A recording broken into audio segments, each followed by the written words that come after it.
बजाओ बजाओ जरा झूम के बजाओ। लाउड स्पीकर 90 FM के स्टूडियो में आज हमने जिला जेल के अधीक्षक दिलीप कुमार पांडे जी को आमंत्रित किया है। जिला कारागार को लेकर के एक मन में आता है सबके कि भाई जेल की व्यवस्था है, कैसे है, क्या है। तो एक इतनी बड़ी जेल की व्यवस्था को आप संचालित करते हैं और बहुत सारे कार्यक्रम भी आप करते हैं कि जो कैदियों में जो बंदी हैं वहाँ के, उनमें एक सुधार भी आए। और सबसे बड़ी अपराध तो कभी किसी से भी हो सकता है, लेकिन अपराध करने के बाद अगर जो किसी में मानसिक परिवर्तन आ रहा है तो अब जेलों की जो अवधारणा प्राचीन थी अब वो नहीं रही।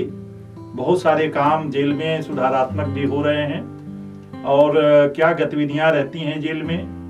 और सबसे बड़ी बात है कि गोरखपुर की जो जिला जेल है इसके पास जमीन भी बहुत ज़्यादा है और मुझे पिछले दिनों पता चला कि वहाँ सब्जियों का इतना उत्पादन होता है कि जेल की पूरे साल भर की सब्जियों के मामले में जेल को जो है आत्मनिर्भर है, उसको बाहर से इसकी खरीद नहीं करनी पड़ती। तो हम दिलीप कुमार पांडे जी के बारे में बता दें कि ये 1992 से जेल की सेवा में है। पहली बार आपकी डिप्टी जेलर के रूप में पोस्टिंग हुई, विभागीय सेवा से आप आए और गोरखपुर में आप 30 जून 2023 से जेल अधीक्षक के पद पर कार्यरत हैं। पांडे जी मूलतः बलिया जिले के ग्राम नसीराबाद, थाना फेफना के मूल निवासी हैं। बलिया अपने पड़ोस का जिला है और सबसे बड़ी बात है कि आप जेल में जो कैदी हैं उनको कैसे नियंत्रित करना है, कैसे उनको समझाना है। एक बड़ी बात है कि सबको इतनी बड़ी व्यवस्था को लेकर चलना और इतना बड़ा स्टाफ, इतना बड़ा सेटअप, और उन कैदियों के बीच जो कैदी बाहर अपराधी के रूप में जिनका एक आतंक होता है वो भी जब आपके सामने आते हैं तो कैसे अपने को एक शालीन व्यवहार जेल में हो जाता है। इन सारी बातों के जेल की एक व्यवस्था के बारे में हम पांडे जी से बात करेंगे। जिला कारागार के अधीक्षक के रूप में पांडे जी का लाउड स्पीकर 90 FM के दर्शकों और श्रोताओं की ओर से अपने स्टूडियो में मैं हार्दिक स्वागत करता हूँ। बहुत बहुत धन्यवाद आपको। जी जी, मुझे भी अच्छा लगा यहाँ पे आकर के। जी जी जी। पांडे जी, आप तो जो अपराधी समाज जिनसे खौफ खाता है उनके बीच ही आपको पर्यवेक्षण का काम करना है और चाहे कुछ भी हो जेल में तुरंत आप लोगों को सारी व्यवस्था संचालित करनी पड़ती है। तो जिला कारागार में इस समय कितने कैदी हैं? हमारे यहाँ 1865 बंदी इस समय निरुद्ध हैं जी, जिला कारागार गोरखपुर में जी। और बंदियों की व्यवस्था जेल मैनुअल और प्रेजेंस एक्ट के तहत जो एक तय व्यवस्था है, मानक है, उसके अनुसार चलती है।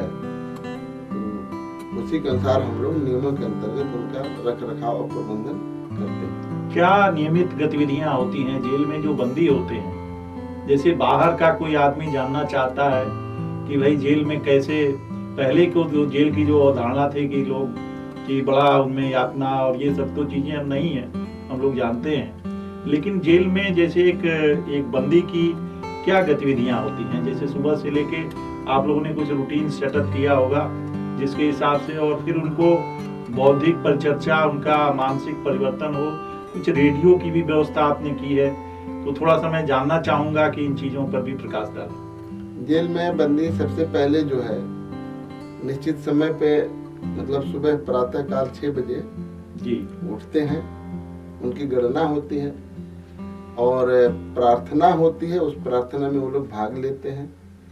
उसके पश्चात तो अपना नित्य क्रिया करने के बाद उनकी जो बंदी काम करने वाले होते हैं वो काम करने के लिए कमान में जाते हैं, अलग अलग टोली में। जैसे कोई साफ सफाई है, कोई खाना बनाना है, प्लस कोई खेती के काम में लगा है, कोई उद्योग धंधे में लगा है, ऐसे करके जाते हैं।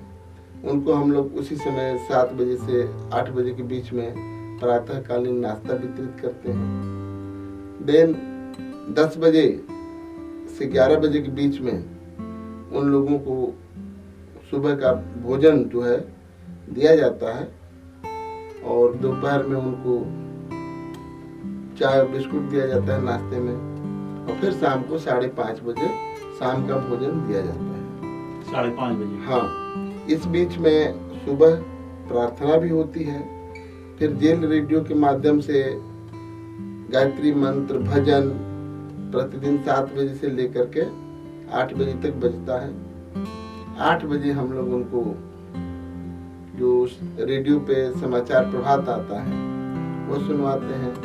9 बजे जेल की खबर जो है बंदियों के द्वारा मतलब पढ़ी जाती है, जो बंदी तैयार करते हैं समाचार जेल रेडियो पर, और उसके बाद फिर रामचरितमानस का भी 8:30 बजे वाचन होता है, वो भी प्रसारित होता है, पूरे बंदी सुनते हैं।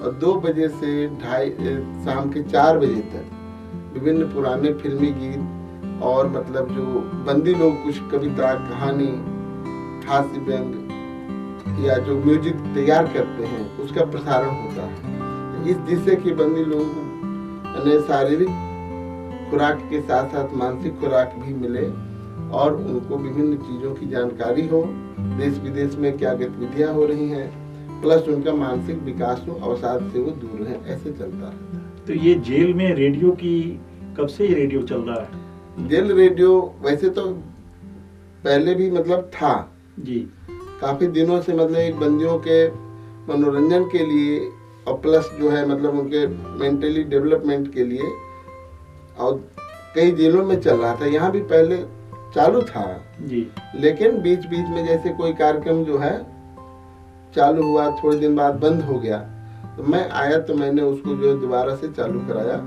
जिसका लोकार्पण माननीय जनपद न्यायाधीश श्री तेज प्रताप तिवारी जी ने किया। और 15/2/24 से हम लोग उसको सुव्यवस्थित तरीके से लगातार संचालित कर रहे हैं। और इसके लिए हम लोगों ने स्थानीय आकाशवाणी के जो तकनीकी विशेषज्ञ हैं और जो प्रसारक और उद्घोषक हैं उनको बुला करके उनका सहयोग लिया, कुछ बंदियों को प्रशिक्षित भी कराया, जिससे हमारे रेडियो की गुणवत्ता जो है अच्छी हो सके। तो वो संचालन वो बंदी ही करते हैं? हाँ, 10 बंदियों को हम लोगों ने प्रशिक्षित किया है जी, और वो बंदी ही जेल रेडियो पूरा चलाते हैं और उसका बहुत अच्छा इफेक्ट है। मतलब एक तरह से आप उनकी जो रचनात्मक प्रतिभा है उसको आपने एक मंच दे दिया। और जो आप बता रहे हैं समाचार भी, जेल का जो समाचार है कि ये वो भी अपना कलेक्ट करके वो भी चलाते हैं? वो भी चलाते हैं, जैसे कि देश विदेश में कोई घटना हो रही, खेल गतिविधि हो रही है, अभी विश्व कप हुआ, ओलंपिक हुआ, तो उसके से भी जुड़े समाचार हम लोग दैनिक आधार पर बंदियों को बताते थे।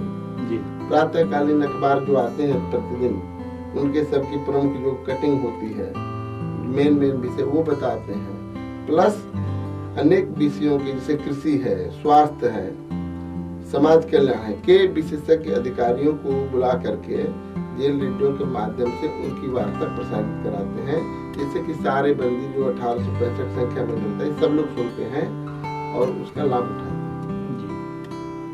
तो ये बेसिकली ये तो बहुत अच्छा प्रयोग है। और एक बात मैंने ये भी सुनी है कि आपके पास, अभी मैंने आपके जो मुझे जानकारी में आया है कि जेल की जो सब्जी की व्यवस्था है और अनाज की व्यवस्था है, मुझे लगता है गेहूं वगैरह भी होता है, केवल सब्जियां होती हैं?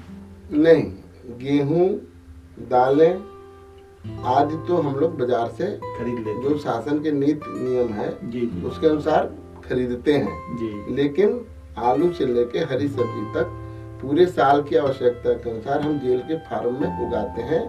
प्लस कभी कभी आवश्यकता से अधिक होने पर अगल बगल की दूसरी जेलों को भी हम लोग आपूर्ति करते हैं। सब्जी के मामले में हम लोग पूर्ण रूप से आत्मनिर्भर हैं। तो अभी तो आपके यहाँ जो जेल की जो क्षमता है, हाँ। उस क्षमता से ज्यादा बंदी हैं मुझे लगता है। जी, हमारे यहाँ 1344 बंदियों की क्षमता है जी, 1865 बंदी हैं, लेकिन शासन और कारागार प्रशासन के द्वारा लगातार इनकी समीक्षा की जाती रहती है। हमारे यहाँ डबल स्टोरी 4 बैरकें बन रही हैं, जो कि 3-4 महीने में तैयार होकर चालू हो जाएंगी। और प्लस दो बैरिकें और स्वीकृत हो गई हैं, उनका काम भी जल्दी मतलब शुरू हो जाएगा, जिससे कि बंदियों की जो ओवर क्राउडिंग की समस्या है वो उसका समाधान हो जाएगा। जी।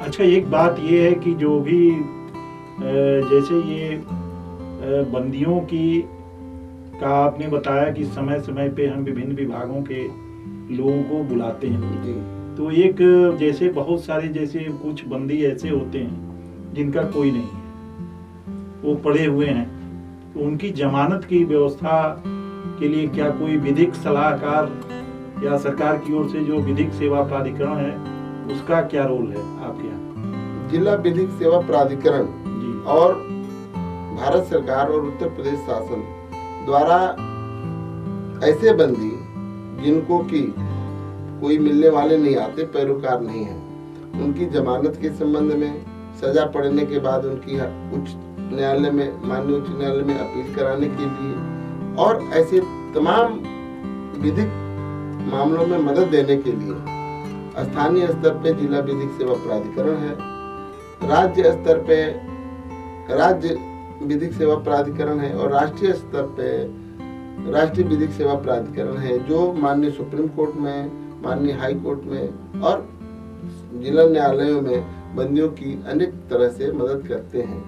कोई बंदी जैसे मान लीजिए कि जिसके पास पैरवी करने के लिए वकील नहीं है या घर वाले वकील गरीबी के कारण नहीं कर सकते हैं, तो उनको जिला विधिक सेवा प्राधिकरण के माध्यम से हम लोग निःशुल्क अधिवक्ता उपलब्ध कराते हैं और वो लोग उसी प्रकार से पैरवी करते हैं उनकी, जैसे कि निजी अधिवक्ता करता फीस लेकर के। इन वकील लोगों का जो फीस होती है, शुल्क होता है, वो राज्य सरकार द्वारा वहन की जाती है। जी। ऐसे अनेक बंदी हैं जिनके हम लोग समय समय पे, प्लस जो कुछ गरीब बंदी हैं जो किसी वजह से छोटे मोटे मामले में जेल में चले आते हैं और वो चाहते हैं कि हमको मुकदमा न लड़ना पड़े, तो अपने वो जुर्म को स्वीकार करके और सजा में रियायत पा करके जेल में लोक अदालत हर महीने लगती है, तो उसके भी वो छूटते रहते हैं। जी। कुछ गरीब बंदी जो अर्थदंड जैसे के बदले में सजा काटते रहते हैं, मूल सजा जिनकी पूरी हो गई है, तो उनको हम लोग विभिन्न स्वयंसेवी संगठनों के माध्यम से उनका अर्थदंड जमा करा करके जो है जेल से रिहा कराते हैं। हम लोगों ने करीब 1 साल के अंदर 70 बंदियों को ऐसे रिहा कराया होगा और एक लखनऊ की संस्था है, उन लोगों ने करीब 23 बंदियों को रिहा कराया है। 26 जनवरी को भी हम लोगों ने 12,000 रुपये जमा करवा करके 2 बंदियों को जेल से छुटवाया है। अच्छा, ये महिला बंदी भी आपके यहाँ, उनकी संख्या क्या होगी लगभग? लगभग 100 के आसपास महिला बंदी हैं। अच्छा। हाँ, तो उनकी तो बैरक और उनका बैरक और हाता पुरुष बंदियों से बिल्कुल अलग होता है। जी। उसमें पुरुष बंदियों का और पुरुष अधिकारियों का भी प्रवेश एक तरह से निषिद्ध होता है। बिना मतलब महिला स्टाफ के हम लोग भी नहीं जा सकते हैं और पुरुष बंदी तो बिल्कुल ही नहीं जा सकते। जैसे कोई महिला मान लीजिए आई प्रेग्नेंट है जी और उसको बच्चा हो गया, जी, तो उसकी देख रेख, उसका सारा काम तो जेल प्रशासन को ही अपने लोगों से कराना होता होगा। जी।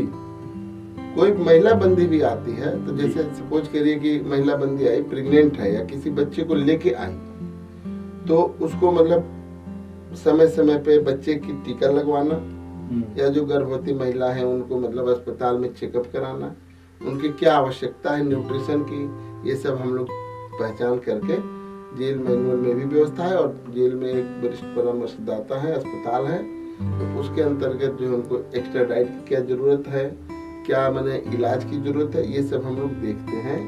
और कोई भी महिला को बराबर भेज के समय समय पर महिला अस्पताल में उनका चेकअप कराते रहते हैं, अल्ट्रासाउंड, एक्सरे कराना और बच्चे की क्या गर्भ में स्थिति है जी। ऐसे दिखवाते रहते हैं।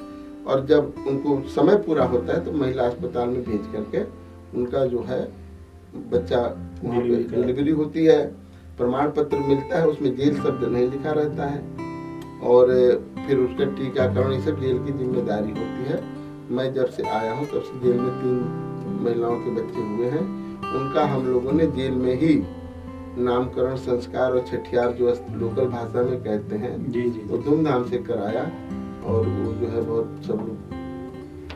अच्छा, ये जेल की जो अस्पताल की व्यवस्था है, जी जैसे कैदियों के स्वास्थ्य की जांच हो, तो जेल में आपकी एक अस्पताल भी आपका है जी और डॉक्टर भी हैं।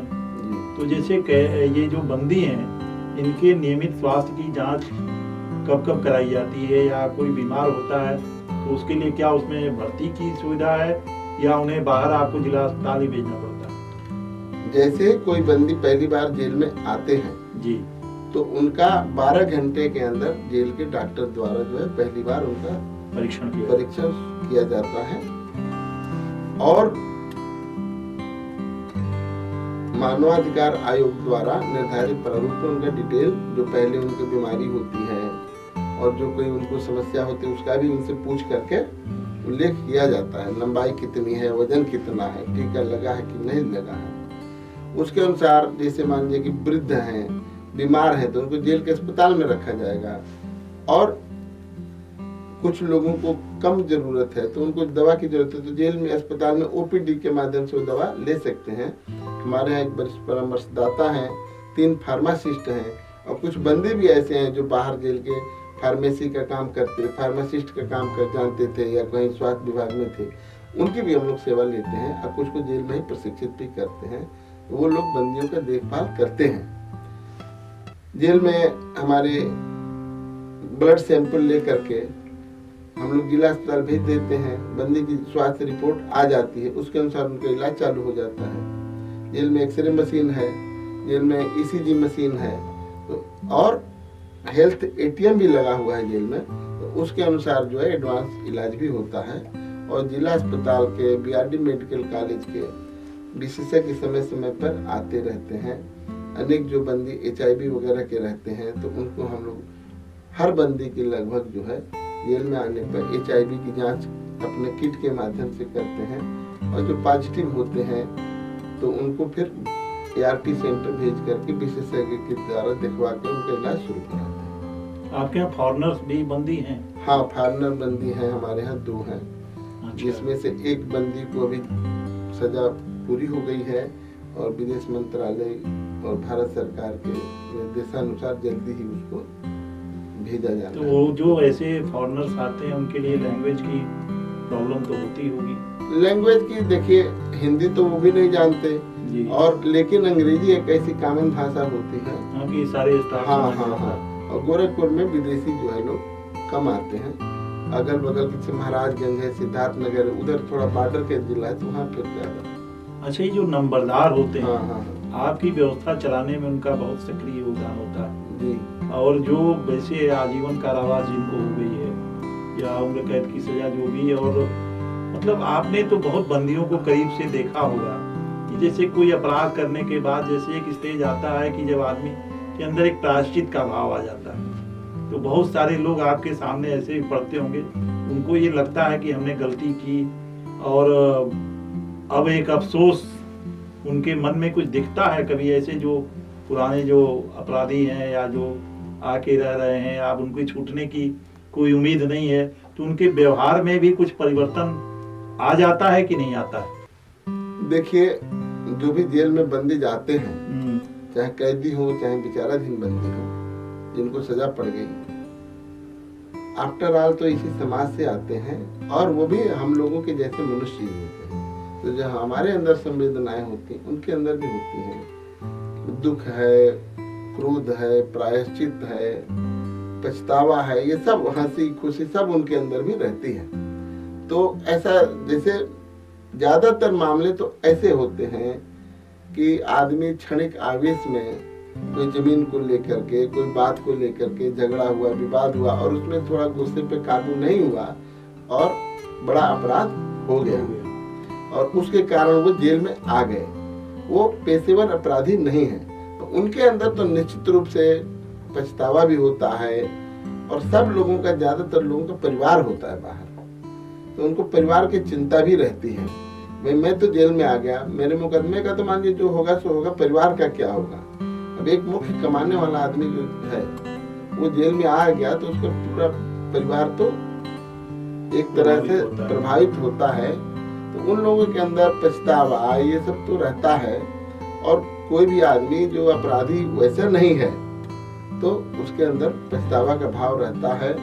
अब ये है कि खुल के एकदम आदमी कैसे कहे कि नहीं साहब हमने ये किया। अच्छा, इनके आचरण व्यवहार के आधार पे कुछ जेल प्रशासन को उनकी सजा कम करने का या उनकी रिहाई के लिए कुछ ऐसी व्यवस्था होती है क्या कि जिनका व्यवहार बहुत अच्छा है या जेल में, तो उनकी सजा या उनकी रिहाई में कुछ जेल प्रशासन का रोल होता है? जी, जो जिनको माननीय न्यायालय से सजा पड़ गई तो भारतीय नागरिक सुरक्षा संहिता है, जेल मैनुअल है, उसके अंतर्गत जो है भारत सरकार, राज्य सरकार को अस्थायी रूप से सजा में माफ करने का तथा सीमित मात्रा में, मतलब जैसे कि सजा में छूट देने का जेल प्रशासन को भी अधिकार है। वो व्यवस्था है कि कोई बंदी जेल में अगर अच्छे प्रकार से सजा काटता है, जेल नियमों का पालन करता है तथा उसको जो काम दिया जाता है उसको अच्छे प्रकार से करता है तो उसको सजा में छूट मिलती है। वह छूट 1/3 जो सजा, इस पूरी सजा के 1/3 से ज्यादा नहीं होना चाहिए। बाकी तो ये व्यवस्था है जिससे कि वो जेल में भी अच्छे से रहें और मतलब जब छूट के जाएं तो वो एक अच्छे नागरिक की तरह से बाहर भी व्यवहार करें। जी, जेल में मेनू खाने का क्या रखते हैं आप लोग? जेल में खाने के मेनू ये है कि सुबह जो है बंदियों को नाश्ता दिया जाता है, तो नाश्ता में प्रतिदिन चाय दी जाती है, दाल जो है मतलब, और जो नाश्ता है वो मतलब जैसे 3 दिन हफ्ते में दलिया, मीठी दलिया है जिसमें चीनी और उसमें पका करके, और 2 दिन उबला चना है तला हुआ, और 2 दिन पाव रोटी जो हम लोग जेल में ही बनाते हैं। अच्छा, जेल में ही पाव रोटी बनती है, और एक चाय प्रतिदिन दी जाती है। दोपहर में जो 11 बजे खाना देते हैं, रोटी, चावल, दाल और सब्जी, तो सब्जी जेल की पैदा भी रहती है। दाल प्रतिदिन जो है सुबह और शाम में बदल के दी जाती है, और इसके अलावा हफ्ते में, महीने में 3 दिन जो उनको विशेष भोजन दिया जाता है, जो पूरी सब्जी और हलवा होता है, प्लस 26 जनवरी, 15 अगस्त, दिवाली, होली ऐसे त्योहारों पे भी विशेष भोजन देने का प्रावधान है। जी, तो बेसिकली ये सारी व्यवस्था, तो आप लोगों को तो बहुत टाइम देना पड़ता होगा। हमको लगता है कि आप उसी परिसर में रहते भी हैं और 24 घंटे कभी भी आप लोगों को जेल के अंदर जाना होता है, देखना होता है। एक जेल अधीक्षक का रूटीन तो बहुत बिजी होता होगा, हमें लगता है। हाँ, हम लोग जेल कैंपस में रहते हैं। सरकार ने इसी को देखते हुए जी, सभी जेल अधिकारियों का जेल परिसर में ही आवास निर्धारित किया है कि हम लोग रहेंगे, और उसका फायदा ये होता है कि जेल में चूंकि 2000 बंदी हैं, कहीं पे 1000 है किसी जेल में, तो कभी किसी की तबीयत खराब होती है, कभी कोई बंदी आपस में मान लीजिए लड़ गए, तो आवश्यकता हमेशा कभी भी पड़ती है तो हम लोग जाते हैं।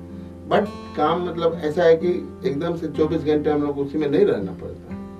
किसी का टाइम सुबह 6 बजे जेल खुलने के समय आना है, फिर शाम को रहना है। जो हमारे, मैं हूँ, मेरे नीचे जेलर हैं, डिप्टी जेलर हैं, और प्लस 100 से ज्यादा जो है जेल वार्डर संवर्ग के कर्मचारी हैं। तो सरकार ने उसी अनुसार नियंत्रण किया है, तो ठीक है। अब जेल में महिला कांस्टेबल भी आपके जेल की पुलिस में जो है, सिपाही में भी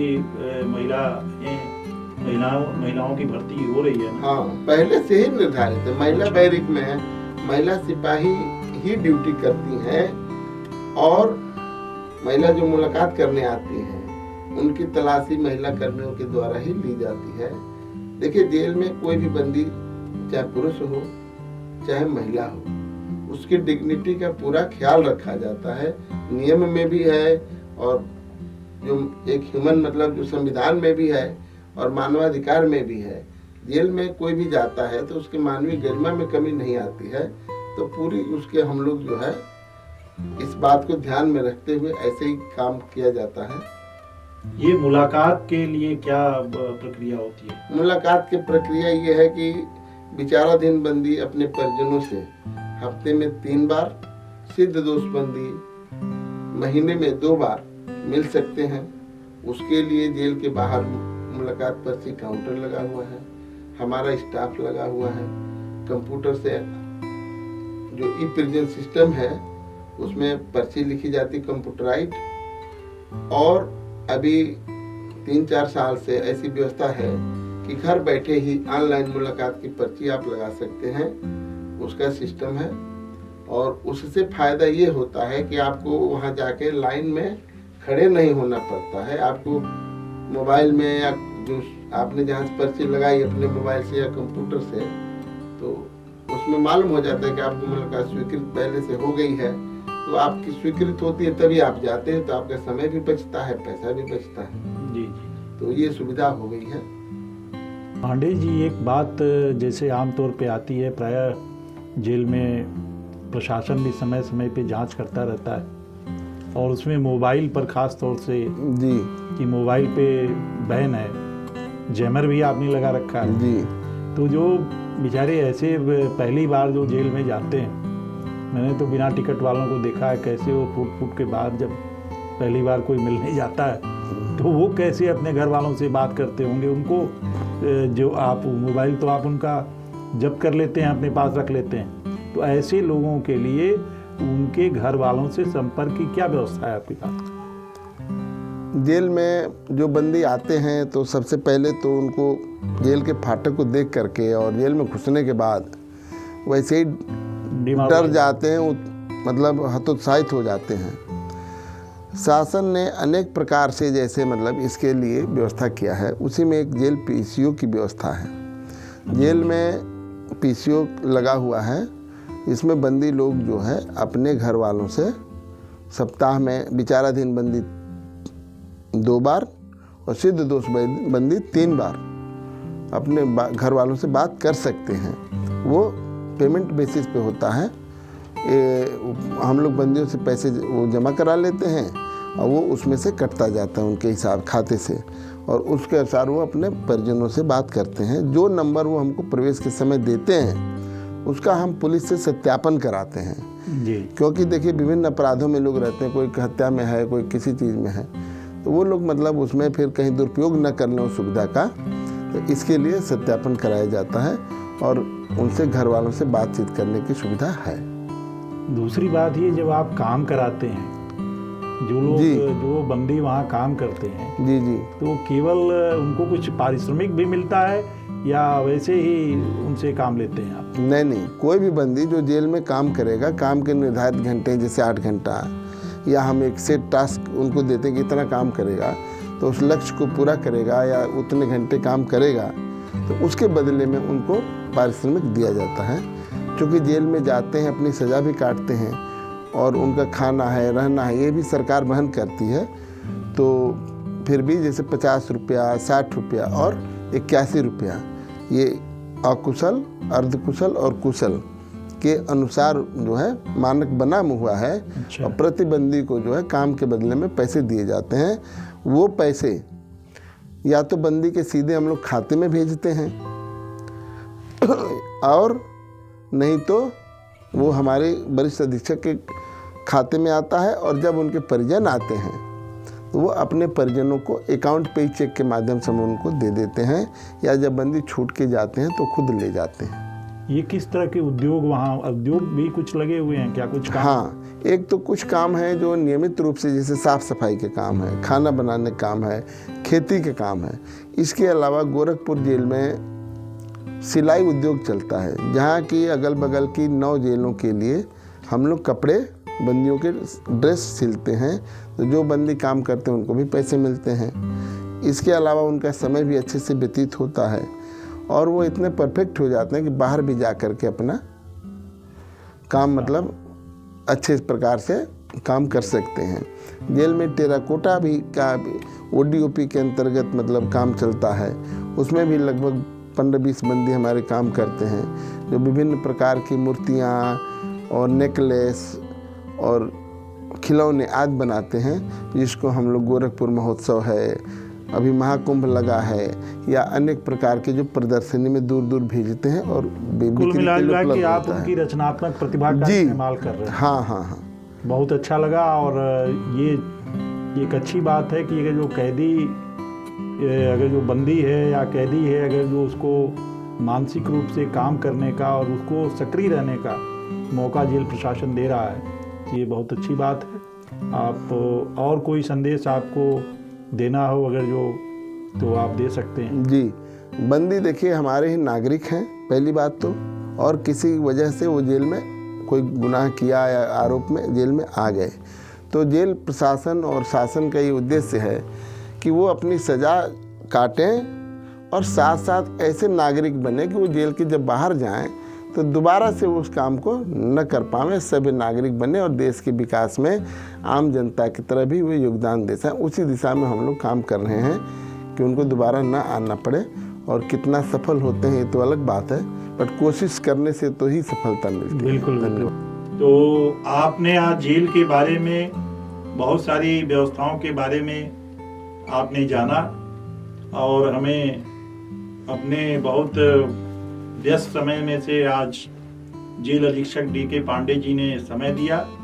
इसके लिए हम लाउड स्पीकर 90 FM की ओर से आपका आभार व्यक्त करते हैं। और मुझे लगता है कि कोई भी अपराध, गांधी जी ने कहा था कि अपराध से घृणा करो, अपराधी से नहीं। तो जेल भी हमारी एक समाज का ही, और जो लोग भी वहाँ गए हैं और जो लोग भी अगर जो उनके अंदर एक सुधार की, और सबसे अच्छी बात है कि जेल प्रशासन उनको रेडियो के जरिए और उनके जो अंदर जो मौलिक प्रतिभा है उसका इस्तेमाल कर रहा है।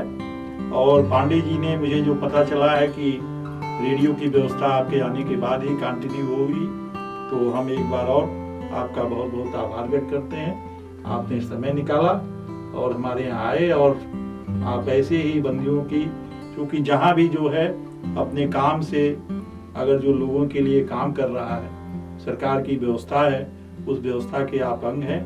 तो हम एक बार और आपका समय निकालने के लिए और इतनी जानकारी देने के लिए अपने दर्शकों और श्रोताओं की ओर से आभार व्यक्त करते हैं। बहुत बहुत धन्यवाद। आपको भी बहुत बहुत धन्यवाद हमको यहाँ बुलाने के लिए जी। और अपने विभिन्न श्रोताओं और दर्शकों तक मेरी बात को पहुँचाने के लिए धन्यवाद। एक देखो मोमेंटम,